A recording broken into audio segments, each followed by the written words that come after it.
Now, here's more of the Brian Beatty Real Estate Show on the Big Talker, 1250 WTMA. Welcome back, Charleston, as the Brian Beatty Real Estate Show continues here on the Big Talker, 1250 WTMA and WTMA.com. I always want to take a little time and just say thank you to those of you that listen to this program and rely on the information within it to help you better understand the real estate market and the real estate process. I really appreciate those of you that reach out and ask for our help, our guidance, our counsel, and of course give us an opportunity to earn your business. We really do appreciate that, and we appreciate being on air to just provide you with a better understanding of how this process should go.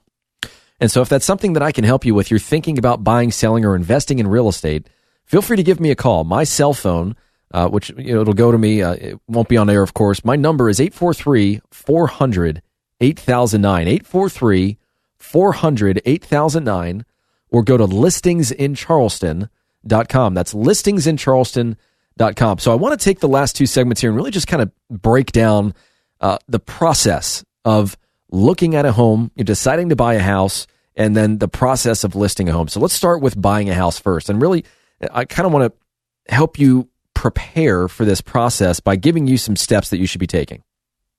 Because what most people do is they'll make a decision that, hey, you know what, I think at some point in the near future, I want to consider buying a house. Whether it's your first house or you want to sell your home and move into another, and the first thing people always do, more often than not, is they just go online and they start looking around at homes for sale. You've got kind of a few different stages in this process. You've got the research phase, where you're just looking around. You're seeing, is this a feasible option here?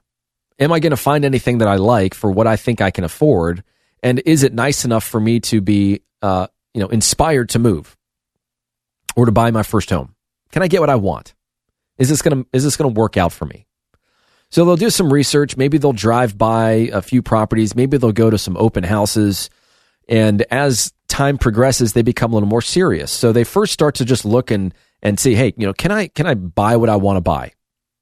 And then there are plenty of buyers out that will say, well, let me, I just want to understand the process a little bit. We have a large group of people in this nation that are really big on researching things. And I appreciate that. So long as the research that they're conducting and relying upon is reliable information, is true factual information. And that, frankly, is a little hard to come by because you have screenwriters and playwrights and professional bloggers talking about real estate and advising people on the process based on, their research and their discussion with other agents, but it's not straight from the source. This is not information that they have lived and experienced and put their clients through and market tested and known to be true, and that works. A lot of it's just conjecture. And so you finally get to the point where, all right, I kind of understand the process, and I've read some about the market, or I've seen some homes that I like. Now I want to start looking at some properties. And so what people will typically do is they'll go online and see something they like, and they'll request a showing. And in most instances, whatever site you're on, you then get bombarded with phone calls from real estate agents saying, hey, I'll show you that house. Anything else you want to see? Are you working with an agent? You gotten a mortgage yet? You pre-approved? You pre-approved? You pre-approved? Sorry, I'm not taking you out unless you're pre-approved. You just got this flaw almost in the system, which has been designed by companies like Zillow that offer all the information and then sell the opportunity to earn business to agents, either through a referral fee or through extremely high monthly costs. And the person that you get connected with almost always isn't the real estate agent that represents the property, so they can't really answer your questions. They're really just interested in helping you buy a house.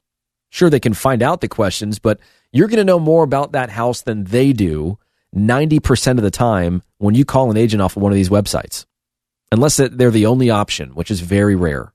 Because these websites are making money by attaching multiple agents to a single listing. That's how they make money. That's how Zillow makes over $1 billion a year. Sorry, not to get too sidetracked on Zillow here, but what I would prefer that buyers do is that, hey, I'm all about you looking online and researching different areas, looking at properties, making sure the move is going to make sense for you, researching the process. But then I think you need to research the agent. You need to have a conversation with an agent. You need to interview that agent. Tell me about your level of experience. Can I talk to some of your past clients? Tell me about your process and how it's different. What value are you going to add above just sending me properties on the MLS? Because here's what most agents do. They're just going to set you up on a search in the MLS, and they're going to say, hey, I'm going to give you access to the MLS, like it's this secret society that you've become a member of. And they're going to say, hey, each time a new property hits the market that fits your search criteria, you're going to receive an email.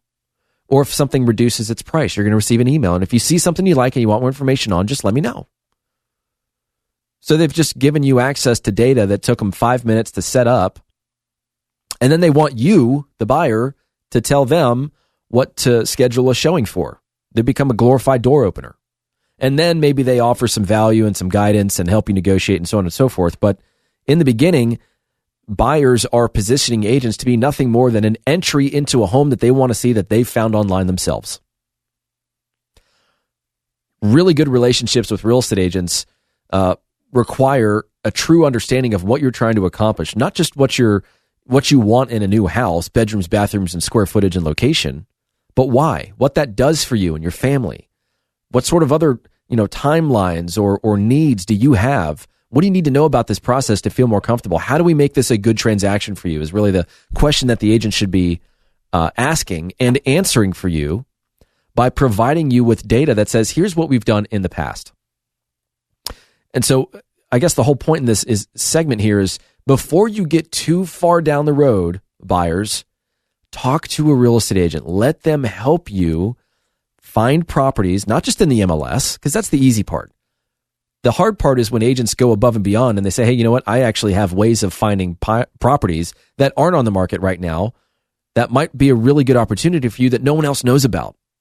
Those are the ones that you get good deals on. Those are the ones you don't have to fight over with a bunch of other agents. But it requires effort on behalf of the agent. Are they going to do that for you? Are they going to look up for sale by owners and negotiate with those for sale by owners for their commission? There are a bunch of different things that agents should be doing for their clients that frankly they just aren't because they feel like they don't have to because you now have as much information as they do, which isn't entirely true, but that's the perception that Zillow and all these other companies want you to have, which is that, hey, all the information's at your fingertips. You just make the decision. I'm going to tell you how much your home is worth. Here's all the numbers associated with this transaction. Do you want to just sell your home to us right now? When in reality, those systems are flawed to Zillow's favor that end up costing you money. So if you want more information on this process, you want to learn more about the right way of going about buying a home or selling a home and just figuring out this plan to move from point A to point B. We'd love to help you with that. My number is 843-400-8009. That's 843-400-8009. Or you can visit us online at listingsincharleston.com. That's listingsincharleston.com. Stick around. We'll be right back. Find Brian Beatty online at listingsincharleston.com. The Brian Beatty Real Estate Show continues next on The Big Talker, 1250 WTMA.